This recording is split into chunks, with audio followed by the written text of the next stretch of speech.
On November 3, 1959, sports writer Gene Gregston poked some fun at the Los Angeles Stars Club's proposed name, noting that Jack Webb, Dean Martin, and company missed several bets. Gene suggested that a better name would have been the Spenders, since the new AFL team for Los Angeles was to be called the Chargers. Gene reminded his readers that the Webb-Martin Combine had announced that it had $5 million to get started with, and that based on what veteran baseball men had told him, they would need it, and then some.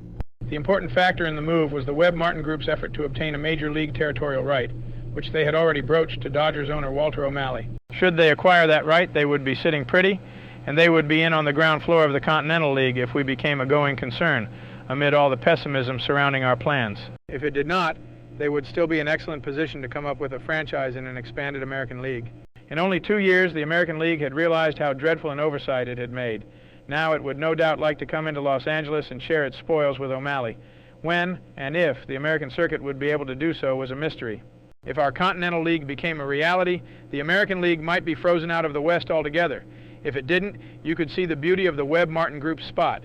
They wouldn't spend much in making an announcement and discussing plans for a 52,000-seat park in Anaheim or Cucamonga. They could go all the way to the moment of truth with the Continental League without great expenditure. If it gelled, they'd become big spenders. If it didn't, they were sitting there well organized for obtaining an American League franchise. No one could forecast with any appreciable accuracy the future of the Continental League. A common remark had been, the Continental League will never get off the ground.